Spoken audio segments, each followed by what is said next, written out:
Le doy la cordial bienvenida a todos nuestros amigos televidentes que nos ven en estos momentos en Ancón, Caraballo, Cieneguía, Comas, El Agustino, Independencia, La Molina, Los Olivos, Lurín, Pachacamac, Pupusana, Puente Piedra, Punta Negra, Punta Hermosa, Rímac, San Juan del Urigancho, San Martín de Porres, Santa Rosa, San Bartolo, Casma y Chiclayo. Y también estamos en la multiplataforma de Vez Cable Radio, 101.7, frecuencia modulada estéreo. Estamos a nivel nacional. Y en Vez Cable Televisión, Canal 3, en el fanpage, Facebook y página web que el mundo entero nos están viendo en estos momentos y escuchando también. Hoy estará con nosotros en el primer bloque del programa el doctor Víctor García Toma. Él es presidente del Tribunal Constitucional y también estará con nosotros nada menos que acompañando en la segunda media hora del programa, tendremos al doctor Luis Solari de la Fuente. Él ha sido, como ustedes saben, es presidente del Consejo de Ministros. Le damos la cordial bienvenida en estos momentos ya al doctor García Toma. Gracias, doctor Víctor García Toma, por estar con nosotros. Muy buenos días, bienvenido a Vez Cable. Muchas gracias, Martín, por la invitación. Muy buenos días. Muchas gracias ahí por estar con nosotros. Doctor Tomás, el Congreso va a elegir a los nuevos ministros del Tribunal Constitucional. Hay algunos políticos por ahí. ¿Usted cree que realmente hay las voces de algunos políticos? ¿Usted cree que el nuevo Congreso debería elegirnos y no este Congreso que se está yendo? Hay dos respuestas para ello. La primera es que formalmente, de acuerdo a la Constitución y el reglamento del Congreso, este Parlamento tiene facultades, si así lo dispone, para legislar, para fiscalizar o designar hasta el 26 de julio. En segundo lugar, creo que se ha esforzado por hacer una selección adecuada de los candidatos, ¿no? Sin embargo, este es un parlamento muy desgastado, digamos, con precaria legitimidad. Existe un parlamento a portas para juramentar que viene, digamos, premunido del respaldo ciudadano. Lo deseable sería dejar esta labor al el próximo parlamento. Pero si este toma la decisión, bueno, formalmente es legal, ¿no? No se le podría cuestionar. Aparte, doctor Tomás, que el Congreso pues es exclusivo realmente para poder designar inmediatamente. No hay otras instituciones tutelares que puedan intervenir. En lo que se refiere a la designación de los miembros del Tribunal Constitucional, es una facultad exclusiva y excluyente.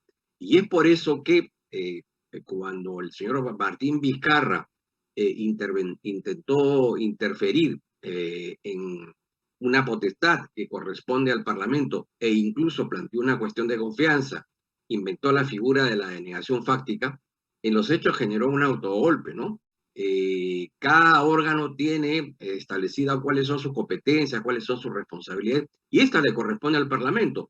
Por supuesto que aspiramos a que lo haga bien, ¿no? Para tener un tribunal constitucional óptimo. Pero sin embargo, en lo que se refiere al ejercicio de la competencia, no hay ninguna discusión que es el Parlamento el ente encargado de esa tarea.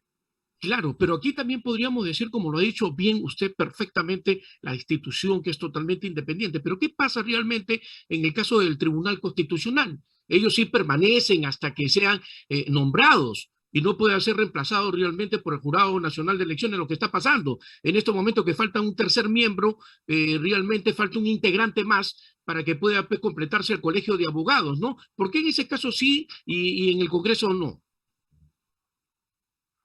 En el caso del Jurado Nacional de Elecciones, han habido dos serias omisiones, ¿no? La primera, o responsabilidades, la primera de la Junta Directiva del Colegio de Abogados, que no ha tenido la suficiente idoneidad para poder llevar a cabo un proceso transparente. El segundo, y algo que debería investigarse, digamos, de manera prolija más adelante, es que hubo una intervención judicial, hubo dos medidas cautelares en plenos procesos electorales, lo cual, sumados, han generado de que este ente no tenga el pleno completo y permita que el presidente en ejercicio, que es el señor Salas, ejerza el doble voto. doble voto que ha ejercido en algunas ocasiones con discutible juridicidad, ¿no es cierto? Y aparente mala fe, como fue el caso de cuando se discutió el tema de las inscripciones para postular a estas elecciones y excluyó con el doble voto y con, digamos, eh, precaria argumentación a Perú Nación, al Frente Esperanza, al Partido Aprista, a la lista parlamentaria del PPC Lima, que en realidad es su gran bolsón electoral, ¿no? Claro. Y digo que esa elección, digamos, digo que esa eh, decisión por el doble voto del presidente es arbitraria, por cuanto ante una situación similar ya el Jurado Nacional de Elecciones se había pronunciado en el 2016 y había aplicado un precedente establecido por la Corte Interamericana de Derechos Humanos, el caso Yatama versus Nicaragua, en donde se decía que cuando existiese alguna, digamos, omisión procedimental, primaba el derecho de participación política, ¿no? Claro, doctor Víctor García, pero aquí hace un momento usted nos ha dicho que eso va a traer una investigación. Y aparte de esta Debería, investigación, ¿qué puede haber? sí, ¿No? debería. Debería haber entonces una investigación. Pero, ¿qué tipo de investigación debería haber? Mire, es bastante raro, bastante curioso. eh, eh, Dos jueces en pleno proceso electoral, digamos, y por un asunto nimio, finalmente planteen, digamos, una medida cautelar que suspende el proceso. Y hasta ahora está suspendido. Y es por Sí, esas medidas cautelares que no se ha podido llevar a cabo el proceso, ¿no? Generando una distorsión electoral, ¿no? Grave, seria. Las medidas cautelares en el Perú siempre generan suspicacia. claro. Pero de todas maneras, yendo a otro tema, doctor Víctor García, ¿qué impresión le causa a usted realmente el papel de la OEA, que no, pues, no recibió algunos políticos que fueron a pedir una auditoría y que prácticamente no han sido atendidos por la OEA? ¿Cuál es su impresión como expresidente del Tribunal Constitucional, doctor Víctor García Toma? Bueno, de alguna manera la Organización de Estados Americanos ya había emitido un juicio, con el cual uno puede estar de acuerdo o en desacuerdo, pero ya tenía un juicio un juicio de valor en el sentido de que las elecciones, según ellos, se había llevado con normalidad. Pero eso no impedía recibir a esta delegación, es decir, por una cuestión de cortesía, por una cuestión de trato, ¿no? Eh, y creo que aquí ha habido una consideración de orden político, ¿no? Eh, entonces, ha dejado en mal pie a la comisión y creo que el comportamiento del presidente, del secretario general de la OEA, no ha sido el socialmente el más correcto, ¿no? Porque yo creo que nada le costaba escucharlos y luego dar por concluida la reunión y proseguir con sus actividades normales, ¿no? ¿Usted cree que estuvo bien que hayan ido? ¿Usted cree que estuvo bien? O de repente las personas que fueron no eran las personas indicadas para poder estar en la OEA? No, las personas eran las idóneas. El problema es el siguiente, es, digamos, de una manera una suerte de acto de desesperación, porque finalmente el Jurado Nacional de Elecciones no ha estado a la altura de sus responsabilidades, porque el artículo 176 de la Constitución señala que es tarea, es finalidad del sistema electoral el resguardar la transparencia y el velar por la fidelidad y la lealtad del ciudadano al momento en que sufraga. Habiéndose presentado una serie de observaciones, nulidades, etcétera, etcétera, que evidentemente tenían un cierto asidero, muertos que votan, personeros que además son miembros de mesa, el hecho curioso de que una candidata obtenga un número de votos en la primera vuelta y en la segunda vuelta en esa misma mesa ya no tenga voto alguno. el hecho de que no coincidan, digamos, de manera clara, patente las firmas, porque para eso no hay que ser grafólogo en algunos casos, ¿no? El, el, el hecho de que el Jurado Nacional de Elecciones se haya negado a, digamos, a solicitar la lista de electores y la coteje con las actas electorales para un hecho muy sencillo. ¿Cuántos electores debían votar en esa mesa y cuántos votaron? Era simplemente un cotejo, digamos, muy sencillo. La lista está en manos y en poder de la OMPE, y en realidad lo que el jurado no ha querido hacer es ingresar al fondo del asunto, no ha querido acceder a la verdad material, y siguiendo una serie de triquiñuelas y trapacerías ya digamos, propias de cierta función judicial, siempre se busca evadir, digamos, las decisiones complejas, de entrar, digamos, al conocimiento de temas álgidos, buscando por allí, ¿no es cierto?, algún resquicio procesal o procedimental para no resolver, para lavarse las manos, ¿no es cierto? Una suerte de Pilato judicial, ¿no? Sí. Pero, Eso es lo que ha pasado. Y es claro, por eso que se han planteado otras propuestas, pero lo cierto y lo real es que en el epicentro del tema electoral ha estado y está en el Jurado Nacional de Elecciones. pero ¿por qué cree usted que la OMP no quiere entregar el padrón inmediatamente? O sea, tanto que se pide, ¿no?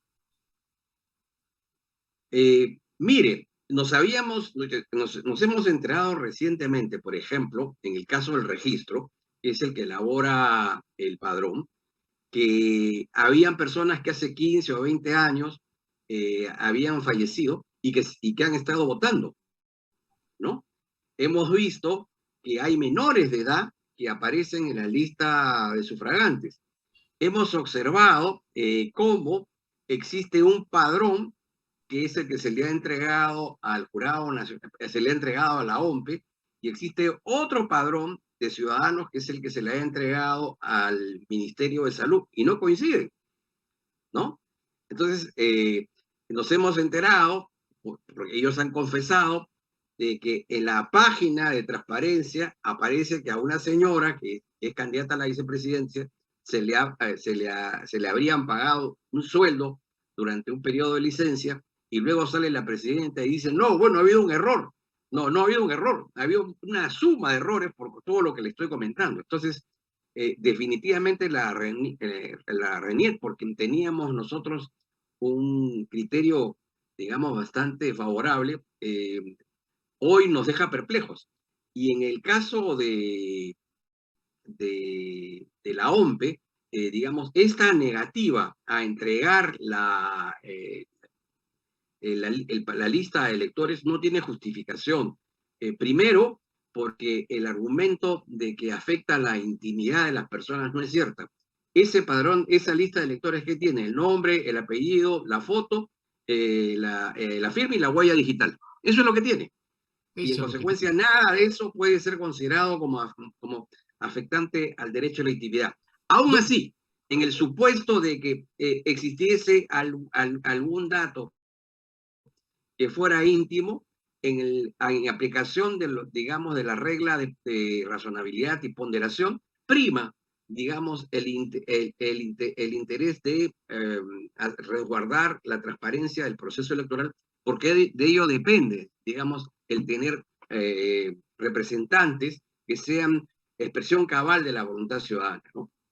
Tenemos una pregunta realmente de nuestros televidentes de Vez Cable, Canal 3, preguntas que llegan pues desde el distrito del Rigman. Me dice, por favor, Martín, pregúntale al doctor Víctor García si tendremos presidente o presidenta esta semana, y que porque el Jurado Nacional de Elecciones ha comunicado que antes del 15 de julio estará proclamando pues a un ganador. ¿Qué nos dice, doctor? Bueno, el artículo 116 de la Constitución, y eso es algo que todos debemos cumplir y aceptar, señala que el 28 de julio deberá juramentar aquel candidato que según que habiendo recibido la proclamación del Jurado Nacional de Elecciones como el candidato ganador, debe, repito, juramentar como presidente de la República. En consecuencia, esa regla del 28 de julio es inexorable. Yo ya, digamos, he perdido fe y esperanza de que el jurado finalmente cumpla con su deber de acceder digamos, a aclarar todas estas dudas, todas esas incertidumbres. Y en ese contexto es preferible que cumpla con su tarea formal lo más rápido posible, ¿no? Es decir, Claro. ya no se le puede pedir peras al olmo, no, ese jurado no va para más, así que Claro. es mejor que de una vez proclame para que el nuevo gobernante pueda pues, tener algunos días para poder organizar de manera adecuada los primeros pasos de su gobierno, ¿no? Con el tema del cambio de la Constitución, ¿se puede realizar vía referéndum, como manifiesta pues el electo congresista Bermejo? O sea, ¿puede haber un cambio en la Constitución? El señor Bermejo, eh, todo lo que signifique constitución, todo lo que signifique orden jurídico, todo lo que signifique procedimientos y reglas, las ha calificado como pelotudeces democráticas, ¿no? En ese contexto está planteando digamos, posibilidad de establecer una asamblea constituyente para que dicte una nueva constitución. Eso no se encuentra dentro del marco constitucional. El texto fundamental de la República tiene el artículo 206 que habla de reformas parciales que están a cargo del Congreso de la República. Llámase reformas parciales a modificaciones que no afectan, digamos, la forma de Estado, la forma de gobierno, el modelo económico y, digamos, todos los temas vinculados con los derechos fundamentales. El artículo 32 de la Constitución permite una reforma total, señalando que el Congreso elabora el texto, lo aprueba y luego lo somete a referéndum confirmatorio de los ciudadanos, ¿sí? Para que los ciudadanos digan si aceptan o no aceptan. Esas dos reglas están muy claras en la Constitución. Y luego, si los ciudadanos quieren presentar una iniciativa de reforma parcial o total, bueno, reúnen el 0,3% del padrón electoral, que son 76.000 ciudadanos, y ese proyecto va al Congreso y se debate, ¿cierto? Y se aprueba en el Congreso. Entonces, las fórmulas están señaladas. Más aún, de manera contradictoria, el señor Bermejo ha dicho que, si bien por un lado han iniciado, digamos, la recolección de firmas, por el otro lado, ellos como bancada van a presentar un proyecto. El señor Castillo ha dicho que cuando él sea presidente de la República, en nombre del Poder Ejecutivo, va a presentar un proyecto. Y el señor Franque, ¿no? Que es una suerte de vocero, sería un vocero, ¿no? Gobierno, ha dicho que el gobierno va a aplicar el plan bicentenario y no necesita llevar a cabo modificaciones constitucionales. Entonces, yo creo que antes de salir a la ciudadanía y de plantear una idea, deberían reunirse los cuatro y poner las ideas en orden, ¿no? Para saber exactamente qué es lo que quiere el gobierno, porque el gobierno está confundido y nos confunde a nosotros también. El probable futuro gobierno, ¿no? Se está confundido y pretende y consigue confundirnos a nosotros también. Efectivamente. Doctor Víctor García Toma, muchísimas gracias por haber estado con nosotros. Gracias por haber estado. Les deseo un excelente domingo, iniciando prácticamente la primera semana de nuestra patria. A 24 días del Bicentenario, entrevista realmente con nuestro invitado del día de hoy, Víctor García Toma, que estuvo con nosotros. Muchas gracias, doctor. Que tenga usted un excelente día y muchas bendiciones. Gracias. Muy Ok, amable. Gusto en saludarlo. Suerte. muchas gracias.